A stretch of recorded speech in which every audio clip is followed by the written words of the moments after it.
बिस्मिल्लाहिर्रहमानिर्रहीम। अस्सलाम वालेकुम। आप देख रहे हैं हालात, मैं हूँ सईद चौधरी। लो जी, वही हुआ जिसकी पेशगोई मैंने अपने कई एक व्लॉग्स में की थी कि सुप्रीम कोर्ट के मिस्टर जस्टिस मुज़ाहिर अली नकवी का जो मुस्तकबिल है वो ख़तरे में है। अब सुप्रीम जुडिशल काउंसिल ने उन्हें दूसरा शोकॉज़ नोटिस जारी कर दिया है। दूसरे शोकॉज़ नोटिस का क्या मकसद होता है, क्या मतलब होता है, ये भी आपको बताएँगे और फिर सुप्रीम जुडिशल काउंसिल की कार्रवाई की मज़ीद तफ़सीलात हम आपके सामने रखेंगे कि वो कौन-सा मौका था कि जब सुप्रीम जुडिशल काउंसिल में शामिल अरकान जो हैं, जो जजेस हैं, वो अपना सर पकड़ के बैठ गए और फिर चीफ जस्टिस पाकिस्तान ने लाहौर हाई कोर्ट के चीफ जस्टिस को, जो जुडिशल काउंसिल के मेंबर हैं, उन्हें क्या कहा कि लाहौर हाई कोर्ट के चीफ जस्टिस बगले झाँकने लगे। चीफ जस्टिस पाकिस्तान ने अटॉर्नी जनरल से क्या कहा और फिर सुप्रीम कोर्ट की बिल्डिंग पर फ्रॉड लिखने की मिसाल देने की ज़रूरत क्यों पेश आई? एजाज़ अली हसन साहब ने क्या कहा था, जिसके जवाब में ये मौक़िफ़ या ये दलील दी गई, ये फ्रॉड वाली। लेकिन इससे पहले हम बात करेंगे इमरान खान साहब की। साइफर केस में ज़मानत के लिए ये गए हुए हैं सुप्रीम कोर्ट और मैंने ये अर्ज़ किया था कि तांगा कचहरियों जो है ना, तकरीबन ज़मानत मैंने कहा था कि वो उसके चांसेस बहुत कम हैं। और जो मैंने कल बात की थी कि इन्होंने जो कलअदम करवा लिया है ट्रायल की अब तक की कार्रवाई को, तो ये इसका इनको नुकसान होगा। ये जो सुकम हैं, ये अपील में उठाए जाने चाहिए थे और मैंने पहले भी 1-2 व्लॉग्स में ये ज़िक्र किया हुआ है कि इनके वकील बड़ी अजीबो-गरीब हिकमत अमली के साथ खेल रहे हैं और बहुत सारी बातें ऐसी हैं जो पहले ही मीडिया पे कर देते हैं कि जनाब हम ये करने वाले हैं। इससे जो दूसरा फ़रीक है, वो होशियार हो जाता है और वो पहले से तैयारी करके बैठा होता है। जब आप इन्होंने ये नुक्ता, और मैंने ये कहा था कि जो सीनियर वकील हैं, अक्लमंद वकील हैं, वो अपना केस ब्रीफ किसी के साथ शेयर ही नहीं करते। अदालत में डायरेक्ट जाके बोलते हैं, पहले कुछ नहीं बताते। और ये साहबान जो है इनके वकील, वो पहले ही बता देते हैं जब हम ये कर देंगे, हम अब वो कर देंगे। और वो जो साइफर केस है वो मिस्टर जस्टिस सरदार तारिक मसूद की सरबराही में 3 रुकनी बेंच, जस्टिस जाहिया अफरीदी साहब थे, आयशा मलिक साहबा थी, तो वहाँ ये ज़मानत के लिए गए हुए थे। और मैंने ये कहा था कि जनाब जो ट्रायल कलअदम हो गया है नीचे वाला, फ़र्द जुर्म भी उसमें ज़ाहिर है, निकल गई है, फ़ारिग हो गया, तो ये इनके हक़ में एक ये नुक्ता हो सकता है जनाब, वो तो फ़र्द जुर्म वाला मरहला अभी आया नहीं, अभी बाकी है। तो वो वहाँ जो सरदार तारिक मसूद साहब हैं, उन्होंने भी यही बात की। उन्होंने ये कहा कि जनाब आपने जो ट्रायल की अब तक की कार्रवाई कलअदम करवा ली है, उससे तो आपको नुकसान होगा।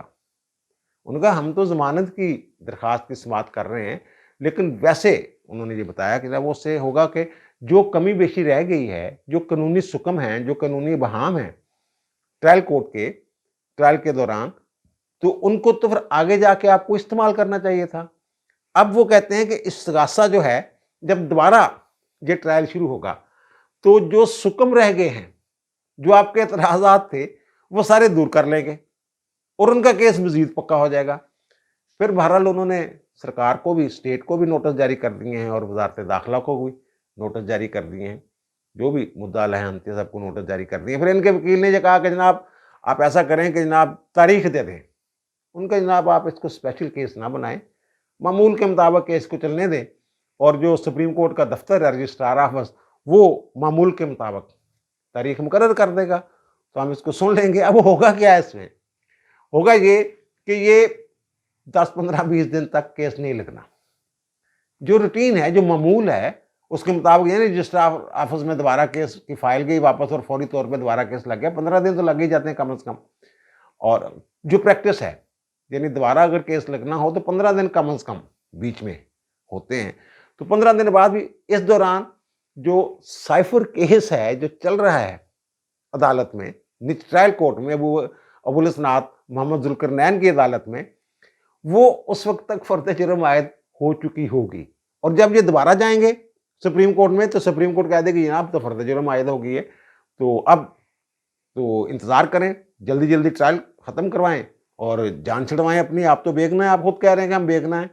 और फिर वही नुक्ता वहाँ भी आया दोबारा, फिर वो कि जनाब ये तो साइफर जो है ये डिक्लासिफाइड हो गया था, तो अब ये जुर्म नहीं बनता। तो वहाँ जज साहब ने ये कहा फिर کہ بھائی وہ تو جب آپ نے لہرایا تھا اور پھر سارے مندرجات بتا دیے تھے جلسے میں، تو اس وقت تک تو یہ ڈی کلاسیفائڈ نہیں ہوا تھا. تو بہرحال وہ اب اس کی سماعت جو ہے وہ اس وقت ہوگی جب رجسٹرار آفس اس کی تاریخ مقرر کرے گا، اور اس وقت تک جو ٹرائل کورٹ ہے وہاں فرد جرم عائد ہو چکی ہوگی. بہت سارے موضوعات ہیں جن پہ آج بات ہو سکتی تھی. ایک تو وہ یہ ہے کہ ملک ریاض صاحب کے حوالے سے جوید چوہدری صاحب نے خبر دی ہے کہ وہ جو ان کے کرتوت ہیں مالی کرپشن کے، عمران خان کے، ان کی بیگم کے، اور فرد شہزادی کے، فرح گوگی کے، وہ سارے کرتوت انٹرویو وغیرہ یا ہو گیا ہے یا ہونے والا ہے. تو جوید چوہدری صاحب کی خبر میں اس لیے یقین کر رہا ہوں کہ جوید چوہدری صاحب اور ملک ریاض کا بڑا قریبی تعلق ہے. جب وہ جناح اخبار کے مالک تھے نا، جناح اخبار نکالا کرتے تھے ملک ریاض، تو وہاں ملک ریاض کا ایک کالم چھپا کرتا تھا، بہت ہی زبردست کالم ہوتا تھا، اور وہ نام ملک ریاض کا ہوتا تھا لیکن لکھتے جوید چوہدری صاحب تھے، اور جوید چوہدری صاحب کو باقاعدہ پے کیا جاتا تھا ملک ریاض کے نام پہ کالم لکھنے پر. اور پھر یہ بھی پتہ چلا ہے کہ دبئی میں کچھ لوگ ملے ہیں ملک ریاض سے، ان میں صحافی بھی 2 شامل تھے، تو وہاں جو ساری چیزیں طے ہوگی، انٹرویو جو بھی ہے، مجھے یہ لگ رہا ہے کہ انٹرویو ہو گیا ہے. اور پھر تحریک انصاف کی ایک سابق خاتون رکن جو ہیں، ان کے بارے میں بھی ہے کہ ان کے پاس عمران خان کے کوئی گندے مندے میسیجز ہیں جو انہوں نے سنبھال کے رکھے ہوئے ہیں، وہ بھی انٹرویو دینے کے لیے تیار ہے. ان کا بھی یعنی کسی وقت بھی دھماکہ کیا جا سکتا ہے. یعنی عمران خان کا جو ایک کردار تھا کہ جناب میں ریاست مدینہ بنا رہا ہوں، اور ریاست مدینہ بنانے کا دعویٰ کرنے والے کا کردار کس طرح کا ہے، وہ اب سارا کچھ کھول دیا جائے گا. یہ ایک لمبا موضوع ہو جائے کہ الگ ایک ویلاگ جو ہے وہ کیا جا سکتا ہے. لیکن آج میں اپنے ویلاگ کو محدود رکھنا چاہتا ہوں مظہر علی نقوی صاحب اور سپریم جوڈیشل کونسل تک، کہ وہاں کی جو کارروائی ہے اس کی کل بھی میں نے تفصیلات بتائی تھی. آج کچھ مزید تفصیلات، زیادہ کچھ نکات رہ گئے تھے جن کی وضاحت نہیں ہو سکی تھی، تو وہ میں آپ کے سامنے رکھوں. اور پھر ECL میں بھی عمران خان، بشرا بیگم، زلفی بخاری، شہزاد اکبر، پتہ نہیں کس کے نام پڑ گئے ہیں، اور جن کے نام پڑے ہیں ECL میں سفارش کی ہے حکومت نے، تو پھر ان کے خلاف تو کارروائی ہونی ہے. وہ تو اسی لیے نام ڈال جاتے ہیں، وہ ریزننگ دینی پڑتی ہے، وجوہات دینی پڑتی ہیں، جناب یہ کیوں ان کا نام ECL میں ڈالنا ہے. وہ اس لیے کہ ان کے خلاف مقدمات ہیں، اور پھر مقدمات کی کارروائی آگے بڑھے گی، ان کو باہر نہیں جانے دیا جائے گا. بہرحال اب آتے ہیں جناب، سپریم جوڈیشل کونسل نے دوسرا شوکاز نوٹس جاری کر دیا ہے. ایک پہلے شوکاز نوٹس جاری کیا تھا، اور پھر انہوں نے 14 دن کے اندر جواب دینا تھا. 10 نومبر کو انہوں نے جواب دے دیا مظہر علی نقوی صاحب نے، اور بینچ کے 3 ارکان پر انہوں نے اعتراض اٹھا دیا. ایک جسٹس قاضی فائز عیسیٰ پر کہ جناب یہ میرے خلاف ہیں، اور سردار طارق مسعود کے خلاف کہ جناب انہوں نے میرے خلاف جو قانونی رائے دی تھی، جو بندیال صاحب نے بھیجا تھا لیٹر کہ جناب یہ قانونی جو شکایت ہیں 10 شکایت، اس پر قانونی رائے دیں گے، انکوائری بنتی ہے یا نہیں بنتی. اور پھر جو بلوچستان ہائی کورٹ کے چیف جسٹس ہیں افغان صاحب، نعیم اختر افغان، ان پر اعتراض اٹھا دیا انہوں نے. تو وہ 3/2 سے پہلے نوٹس جاری ہوا تھا، یعنی 3 ججوں نے نوٹس جاری کیا تھا، اور 2 جج جو تھے اعجاز الاحسن صاحب، اور جو لاہور ہائی کورٹ کے چیف جسٹس ہیں محمد امیر بھٹی صاحب، انہوں نے وہ سائن نہیں کیے تھے، اور انہوں نے یہ کہا تھا کہ ہم ابھی سوچ رہے ہیں، ابھی ہمیں مزید جائزہ لینے دیا جائے. تو اس وقت میں نے اپنے ویلاگ میں کہا تھا، آپ کو یاد ہوگا، کہ جو 2 جج ہیں جنہوں نے نوٹس جاری نہیں کیا، ان میں سے ایک جج جو ہے وہ اکثریت کے ساتھ مل جائے گا. ایسا ہی ہوا.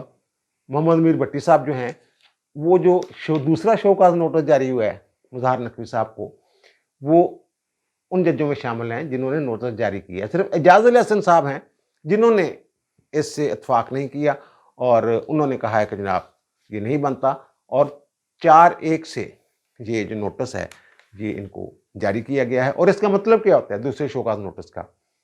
دوسرے شوکاز نوٹس کا مطلب یہ ہوتا ہے کہ جناب ہم نے جو شکایت کنندگان ہیں ان کو سنا ہے، اور اتنا مٹیریل یا مواد ہمارے سامنے رکھ دیا گیا ہے جو آپ کے خلاف انکوائری کا متقاضی ہے. تو آپ بتائیں کہ کیوں نہ آپ کے خلاف جو سپریم جوڈیشل کی کونسل کی کارروائی ہے اس کو آگے بڑھایا جائے، کیوں نہ آپ کے خلاف کارروائی کی جائے. اور اب وہ چیزیں जो अभी तक मंजरेआम पे नहीं आई सुप्रीम जुडिशल काउंसिल की कार्रवाई के, वो मैं आपके सामने रखता हूँ। कल मैंने एक जिक्र किया था कि ये जो इन्होंने प्लाट खरीदा है 100 number plot Saint John Park में, जो फोर्ट स्टेडियम के बिल्कुल सामने है, 3.5 कनाल का वो प्लाट है। और इन्होंने वो जो पहले मकान बना हुआ था वो बिस्मा नामी खातून का प्लाट था और फिर उसके शौहर के नाम हो गया। बहुत सारी स्टोरी जो मैं दोबारा उसकी कुछ तफसीलात में आपके सामने रखता हूँ। और यही वो मरहला था जब जज जो हैं वो सर पकड़ कर बैठ गए थे। तो वो प्लाट जो है इन्होंने 26 करोड़ में खरीदा और ज़ाहिर किया इन्होंने 10 करोड़ में, और वैसे उसकी मालियत 35-40 करोड़ रुपए है उस प्लाट की कीमत। तो ये जब ये मामला उठाया गया अदालत के सामने तो उसकी तफसीलात, सारी तफसीलात बताई गई कि ये खातून हैं जिनका नाम है डॉक्टर बिस्मा अमजद वारसी, पूरा नाम उनका ये है। और उन्होंने जो दरखास्त दायर की थी 2012 में जस्टिस मुज़ाहर अली अकबर नकवी के सामने, उसमें उन्होंने अपने जो घर का एड्रेस था वो यही लिखा हुआ था, 100 सेंट जॉन पार्क लाहौर, ये एड्रेस था उनका लिखा हुआ। और उनकी दरखास्त क्या थी, उनकी कोई टेम्पल रोड पे जायदाद थी, और ये वाला जो पार्क है जो आप मुज़ाहर नकवी साहब जिन्होंने ले लिया हुआ, खरीद लिया हुआ, जो काबज़ हैं, तो उन्होंने ये कहा था कि जो मेरे कज़न्स हैं ना, वो मुतलका खतून, उनको तलाक हो चुकी हुई थी उस वक्त। तो उन्होंने कहा जो मेरे कज़न्स हैं ना, वो प्राइवेट लोगों के साथ मिलके ना उन्होंने कोई जाली रजिस्ट्रियाँ वगैरह बना ली हुई हैं, इंतकाल वगैरह, और अब वो मेरी जायदाद पर कब्जा करना चाहते हैं। पहले उन्होंने 22/22 की दरखास्त, बी की दरखास्त जो है वो सेशन कोर्ट में दी, और वहाँ पुलिस ने ये रिपोर्ट दी कि जनाब ये एफआईआर दर्ज नहीं हो सकती, नहीं कर रहे, लेकिन हम इस्तगासा बना के, ये पुलिस के पास इख्तियार है, वो इस्तगासा बना के सबमिट कर सकता है। तो वो उन्होंने कहा जनाब हमने इस्तगासा बना के भेज दिया है, तो ये वहाँ जाएँ। तो वो फिर लाहौर हाई कोर्ट में आ गई उस फैसले के खिलाफ, और फिर लाहौर हाई कोर्ट में जस्टिस मुज़ाहर अली अकबर नकवी साहब की अदालत में लगी, और इन्होंने भी वो जो दरखास्त थी खातून की डॉक्टर बिस्मा अमजद वारसी की, वो मुस्तरद करती थी। अब जो शिकायत कुनिंदगान हैं उनमें से मियाँ दाऊद साहब ये दलील दे रहे हैं कि जस्टिस मुज़ाहर नकवी की उसी वक्त से इस जायदाद पे नजर थी। अब इसमें ड्रामा क्या होता है और मुज़ाहर अकबर नकवी साहब इसमें क्या किरदार अदा करते हैं, और सर पकड़ने वाला मरहला आने वाला है कि जज क्यों सर पकड़ कर बैठ गए थे। अदालत के सामने ये रखा गया कि वो जो खातून है उसने चौधरी शहबाज नामी एक शख्स के साथ दूसरी शादी कर ली। पहले तलाक हो चुकी थी ना, अब वो दूसरी शादी कर लेती हैं। और वो जो मुकदमात थे उनके, उसके बहुत सारे मुकदमात में वो जो तमील मुख्तस के दावे होते हैं ना, जाली किस्म के, वो लोगों ने फाइल किए हुए थे। जनाब हमारे साथ इसने माहदा किया था ज़मीन की फ़रोख्त का, अब ये माहदा जो है वो पूरा नहीं कर रही, तो इनसे अमल दरामद करवाया जाए। तो वो 8/8/2020 को दावा साहब जो हैं वो डिस्पोज ऑफ हो जाते हैं। जनाब सुलह की बुनियाद पे, सुलह क्या हुई है ये नहीं पता उसमें, सिर्फ यही है कि जनाब वो दावा जो है वो निपटा दिया जाता है, डिस्पोज ऑफ, के जनाब पार्टियों में सुलह हो गई है तो ये हम डिस्पोज ऑफ कर रहे हैं। इसके बाद जो खातून है उनका अचानक इंतकाल हो जाता है, और ये 16 दिसंबर 2020 को, और कहा ये जाता है जनाब वो कोरोना में मुब्तला हुई हैं, और फिर उनका इंतकाल हो जाता है। जैसा कि मैंने बताया कि पहले उनको तलाक हो गई थी, फिर दूसरी शादी उन्होंने चौधरी शहबाज नाम के एक शख्स के साथ की थी। तो उसमें से कल भी मैंने बताया था उनके 3 बच्चे, 3 बेटे पैदा हुए। बड़े का नाम हसन, छोटे का हसैन, और उससे छोटे का अली। अच्छा, जब ये खातून फौत हो जाती हैं तो फिर ज़ाहिर है एक जानशीनी सर्टिफिकेट बनाना होता है कि वर्सा कौन है, और फिर गार्डियनशिप, क्योंकि बच्चे तीनों नाबालिग थे तो गार्डियनशिप ज़रूरी थी। सरपरस्त का उसका जो है वो अदालत ने, गार्डियन कोर्ट ने तयन करना था। अब ये सिर्फ नहीं गए लोग, ये सीधे इन्होंने जालसाजी की चौधरी शहबाज ने, पता नहीं किसके कहने पे, ये नहीं मुझे पता, लेकिन कहा ये जा रहा है, तासर ये दिया गया दलाइल के दौरान कि ये जनाब इसके पीछे मुज़ाहर अली अकबर नकवी साहब थे। उन्होंने एक ये वारसान का एक दावा कर दिया विरासत का, और उसमें वो खुद मुदई थे और उनके साथ दूसरा जो मुदई था, उनका जो बड़ा बेटा था हुसैन, जो अभी नाबालिग था, अभी उसकी 18 साल उम्र नहीं हुई थी, उसको उन्होंने अपने साथ मुदई बनाया। लेकिन जो वर्सा की लिस्ट थी उसमें 2 बंदे निकाल दिए, उनमें से हुसैन को भी निकाल दिया और अली को भी निकाल दिया। हसन को इसलिए रखा कि जो कानून है मुरवजा कानून, उसके मुताबिक वो जो वारिस है, बेटा या औलाद होना जरूरी है।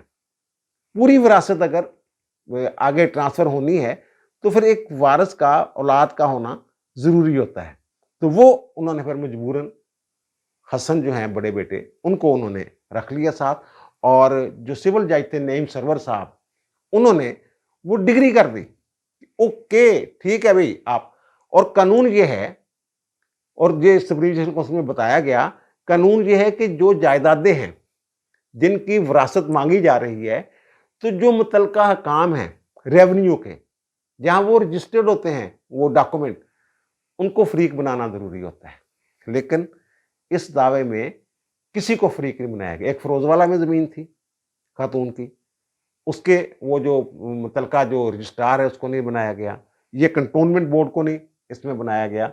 ये जो सेंट जॉन वाला पार्क वाला प्लाट है और वो टेम्पल रोड, जितनी भी हैं, किसी को भी फरीक नहीं बनाया गया और वहां डिग्री जारी। तो इस पर चीफ जस्टिस काजी फायद ईसा ने अटॉर्नी जनरल से मुखातब होकर ये कहा कि इस तरह की डिग्रियां भी जारी हो रही हैं यहाँ पे। हैरत का इजहार उन्होंने किया। और फिर जब ये बात की जा रही थी तो उन्होंने अपना सर पकड़ लिया और जो दीगर मेंबरान थे बेंच के, उन्होंने भी, वो कहा जा रहा है कि ऐसे अपने माथे पे या सर पे ऐसे उन्होंने हाथ रख लिए कि ये क्या हो रहा है, ये क्या इंसाफ हो रहा है। तो उन्होंने चीफ जस्टिस ने कहा कि जनाब इस तरह जालसाजियां हो रही है यहाँ पे। और उन्होंने अटॉर्नी जनरल से कहा कि क्या जो विरासत की डिग्री है, जो विरासत जो है वो ऐसे डिक्लेयर होती है। फिर अटॉर्नी जनरल ज़ाहिर है ये कहना जनाब ये तो तरीका दुरुस्त नहीं है। और फिर उन्होंने जो चीफ जस्टिस हैं लाहौर हाई कोर्ट के मोहम्मद अमीर भट्टी साहब, जो उनके बाएं तरफ बैठे हुए थे, उनको मुखातब करके कहा कि जनाब ये आपके सूबे में क्या हो रहा है, क्या कर रहे हैं आपके जो लोअर कोर्ट के जजेस हैं, वो क्या कर रहे हैं। तो आपको कम से कम कोई इस हवाले से इंतजामी हुक्म ही जारी कर देना चाहिए। और फिर इस पे वो कहते हैं कि जनाब उन्होंने ऐसे ऐसे किया कोई, यानी कुछ कहते हैं जैसे को महावरतन कहते हैं कि जनाब बगलें झांकने लगे जो मोहम्मद मीर भट्टी साहब हैं। तो फिर उन्होंने अटॉर्नी जनरल से फिर ये चीफ जस्टिस ने कहा कि ये जो CPC है ज़ाब्ता दीवानी, इसका एक सेक्शन है 12(2). तो उन्होंने 12(2), हम तो इसको कहते हैं 12(2) की कार्रवाई। तो उन्होंने ये कहा अंग्रेजी में कि ये अगर 12(2) की कार्रवाई करते हैं, जो 2 बच्चे रह गए हैं जिनको विरासत से महरूम कर दिया गया है, चीफ जस्टिस ने कहा कि वो भी शरीयत के भी मुनाफी है, कानून के मुनाफी तो है ही है। अगर जो इल्जामात लगाए जा रहे हैं ये दुरुस्त हैं तो ये शरीयत के भी मुनाफी है, कानून के भी मुनाफी है। और अगर वो जो बच्चे हैं वो बड़े होके 12(2) की कार्रवाई करते हैं तो फिर वो कहते हैं कि आप मियाद का कानून ले आएंगे कि जनाब टाइम बार्ड हो गया है, टाइम गुजर गया है। फिर वो बेचारे निगरानी फाइल करेंगे हाई कोर्ट में, तो फिर उन्हें तो इंसाफ मिलेगा ही नहीं। उन्हें कैसे इंसाफ मिलेगा। इस पर जो एजाजुल हसन साहब है ना, वो ज़ाहिर है वो उछल बट्टे च लै रहे सी, उन्होंने तो हमायत कर रहे हो मुजाहरे लिए नकवी साहब दी। और फिर उन्होंने शोकाज नोटिस भी जारी नहीं किया, नहीं दस्तखत किए, इख्तलाफ किया उन्होंने जो वकील हैं जो उस वक्त दलाइल दे रहे थे मियाँ दाऊद, कहते मियाँ दाऊद ने कड़ाके कट देते होते, 40 मिनट तक कल्ला ही बोलिया। बहरहाल जो भी, तो उन्होंने ये पूछा कि जनाब ये जो आप बता रहे हैं दावे शावे का, ये तो मुतासरा फरीक कोई आया ही नहीं अदालत में, जिनका हक छीना गया वो तो आया ही नहीं। तो इसमें जो मियाँ दाऊद हैं उन्होंने ये कहा कि जनाब अगर सुप्रीम कोर्ट की बिल्डिंग के बाहर कोई बड़ा सारा रंग से लिख जाए फ्रॉड, और ना चीफ जस्टिस उसका नोटिस लें, चीफ जस्टिस लेके PN तक, अमले के सबसे छोटे रुकन तक कोई भी उस तरफ ध्यान ना दे, कोई भी उसकी सफाई का इंतजाम ना करे, उसको मिटाने का इंतजाम ना करे, तो क्या अगर मैं देखूं तो मैं भी ना मिटाऊं उसे। ये उन्होंने बात की। और फिर वो सुना है कि सर सुट के बह गए। फिर ये कहा गया कि ना ये जो खरीदार है ना इस प्लाट के, वो हैं सुप्रीम कोर्ट के जज, और वो जो अखलाकियात का बुलंद तरीन म्यार है एक जज के बारे में, ये है कि वो उस पे होता है। तो फिर ये इन्होंने ये मतनाज़ा ज़मीन कैसे खरीद ली? इनके सामने तो पूरा केस था, इनको पता था हर बात का। और फिर वो एक और बात करते, जो कल भी मैंने जिक्र किया था, कि जनाब ये 24 तारीख को ये जो कंटोनमेंट बोर्ड से जो जगह है, ये सेंट जॉन वाले पार्क वाली, ये 24 जून 2022 को ट्रांसफर होती है चौधरी शहबाज के नाम और हसन के नाम। लेकिन जज साहब जो स्टैम्प पेपर निकलवाते हैं, उसकी जो पहली परत है आपको पता ही होगा, वो 23 जून को निकलवा लेते हैं। यानी खरीदार कौन है, बेचने वाला कौन है, उसका नाम लिखा होता है उसके ऊपर, पहली जो परत होती है उसके ऊपर। तो अभी तो वो शहबाज के नाम हुई नहीं थी, हसन के नाम हुई नहीं थी जायदाद, 23 तारीख को ये कैसे स्टाम्प निकाल लेते हैं स्टैम्प पेपर? इसका मतलब सब कुछ मिली भगत से हो रहा था। फिर वहाँ फैज़ हमीद का नाम भी मैंने कल जिक्र किया है कि ना फैज़ हमीद साहब कंटोनमेंट में लगे हुए थे और ये अदलिया जो है वो ये मैनेज कर रहे थे, चौधरी साहब, नकवी साहब सॉरी। तो फिर वो और भी वहाँ मवाद रखा गया कि दयाल सिंह मेंशन में इनके बच्चों का जो दफ्तर है वो कैसे अलाट हुआ, इनके कैसे रसूख से हुआ, क्योंकि वो मतरूका वक्फ अमलाक की जगह है और मतरूका अमलाक बोर्ड जो जगह देते हैं वो तो छोटे थोड़े किराए पे, और समझने के एक दफ़ा अलाट हो गई ना, किराए पे आपको मिल गई, तो फिर तायात आप ही की है। वो इनका दफ्तर वहाँ दयाल सिंह मेंशन में बच्चों का ऐसे बन गया। और फिर इनके जो बच्चे हैं, थोड़ी थोड़ी प्रैक्टिस है, उनको जो मुख्तलिफ अदारों की लीगल एडवाइजरें मिली हुई हैं वो कैसे मिली। और फिर कल मैंने जिक्र किया था कि एक हाउसिंग सोसाइटी ने पैसे पूसे प्लाट प्लूट दिए इनको, तो वो है लाहौर स्मार्ट सिटी। उसके जो मालिक हैं ज़ाहिद रफीक साहब, उन्होंने 10,000 पाउंड जो हैं वो लंदन भिजवाए, इनकी साहबजादी को दिए, और फिर एक एक प्लाट कमर्शियल और एक एक रहायशी प्लाट जो है वो इनके दोनों बेटों को, एक तसद्दक मुस्तफ़ा नकवी साहब हैं और दूसरे बेटे हैं तसद्दक मुर्तज़ा नकवी साहब, उनको उन्होंने दिए। और वो उसकी कीमत, एक प्लाट की कीमत, उनमें से एक प्लाट की मैं बात कर रहा हूँ, उसकी कीमत है 54 लाख रुपए, और उनको दिए 5,40,000 रुपए। ये क्यों दिए उसने? बहरहाल ये सारा केस था जो वहाँ रखा गया उसके सामने, और फिर उन्होंने नोटिस जारी कर दिया। फिर एक और केस भी है जिसमें वो फंस रहे हैं गुजार नकवी साहब, वो जो मुशर्रफ वाला केस है उसका मैंने कल भी जिक्र किया था। उसकी तफसीलात जो हैं, बहुत सारी तफसीलात जो हैं वो हमारे पास है, वो कल करेंगे इस पर, मेरा ख्याल वो आज टाइम कुछ ज़्यादा हो गया। वो 28 नवंबर पर चली गई। और वहाँ चलो मुख्तसरन में बता देता हूँ कि वहाँ जो ज्यूरिडिक्शन वाला मैं बात कर रहा था, इसके दायरा इख्तियार ही नहीं था लाहौर हाई कोर्ट का, मज़हर अली अकबर नकवी साहब और मोहम्मद अमीन भट्टी साहब और जो चौधरी मसूद जहांगीर साहब हैं, उन्होंने उसकी समाअत की थी और वो कलदम कर दी थी कार्रवाई खुसूसी अदालत की जिसने सज़ाए मौत दी थी। तो वो अब सुप्रीम कोर्ट में वो मामला गया है, तो वहाँ उन्होंने कहा जनाब ये ज्यूरिडिक्शन का तयन नहीं किया था, एतराज़ नहीं किया था सुप्रीम अपने वफाकी हुकूमत ने। तो हामिद खान जो वकील हैं अपील कनिंदगान के वहाँ गए हुए हैं, जो जिनका पीटीआई के साथ तल्लुक है, तो उन्होंने कहा जनाब ये सारे एक पेज पे थे, अदालत भी और वो हुकूमत भी, ये सारे एक पे मिले हुए थे, सारे ये लोग मिल मिला के कार्रवाई हो रही थी। और इस मौके पे वो कहते 3 मिनट तक जो सैयद मंसूर अली शाह साहब ऐसे नाक पे हाथ रख के ऐसे बैठे रहे, सोचते रहे कि ये हो क्या रहा है। और फिर वो सुप्रीम कोर्ट की 2 जजमेंट्स हैं जिसमें मुशर्रफ के खिलाफ कार्रवाई का कहा गया है, वो अदम हाज़िरी में अगर वो पेश नहीं होता फिर भी कार्रवाई की जाए, वो एक जजमेंट है। एक अब्दुल हमीद डोगर केस है, वो है कि जनाब सिर्फ एक ही वो बंदा था पीसीओ वाला 2007 वाला जुम्मेदार मुशर्रफ, तो वो उसके खिलाफ ही कार्रवाई होगी। तो ये वो कहते हैं सुप्रीम कोर्ट की जजमेंट्स का भी इन्होंने बेड़ा गर्क कर दिया। इस पर हामिद खान ने कहा कि ये मिसकंडक्ट है, यानी इन्हीं के वकील ये कह रहे हैं पीटीआई के जो हमदर्दी रखते हैं पीटीआई वाले, हामिद खान तो इनके खिलाफ गए हुए हैं, वो तो बंदा ही और कत तरह का है हामिद खान जो है, लेकिन जो पीटीआई का मौकफ है इनको बचाने का, उसके बरक्स उन्होंने कहा। जब ये बात हो रही थी ना, तो चीफ जस्टिस साहब जो हैं वो जो लाहौर हाई कोर्ट का रिकॉर्ड था उन्होंने मंगवाया हुआ था, वो دیکھتے رہے. کوئی سماعت کے دوران انہوں نے جب یہ باتیں ہو رہی تھیں کوئی 10-15 منٹ تک انہوں نے وہ ریکارڈ کا جائزہ لیا اور پھر انہوں نے یہ کہا کہ جناب یہ تو پہلے اعتراض لگا ہوا تھا, سنگل بینچ سن رہا تھا اعتراض کیس کے طور پہ, اور وہ جو یہ مشرف نے جنرل پاور آف اٹارنی کے ذریعے یہ دعویٰ کیا تھا اور جس کو پاور آف اٹارنی دی تھی وہ فوت ہو گیا ہوا ہے, اور آبجیکشن کیس کے طور پہ سنگل جج نے نوٹس جاری کیے ہوئے تھے, اور پھر اچانک جو ہے وہ فل بینچ بن گیا اور فل بینچ نے اعتراضات کو پتہ نہیں کدھر گئے, وہ اعتراضات والی فائل کدھر گئی. اس وقت سردار شمیم جو تھے وہ chief justice Lahore high court اور 3 رکنی بینچ بن گیا, اور 3 رکنی بینچ نے وہ کو ٹکا دیا. اور وہ جو مشرف صاحب کا بیان الفی ہے وہ اٹیسٹ ہوتا ہے لاہور سے, اور وہ خود بیٹھے ہوئے ہیں دبئی میں. تو یہ کیسے ہو گیا؟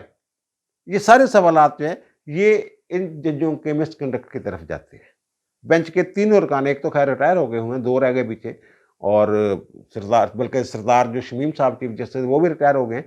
تو اب مظاہر نقوی صاحب حاضر سروس ہیں, اور محمد میر بٹی جو chief justice Lahore high court ہے وہ حاضر سروس ہیں.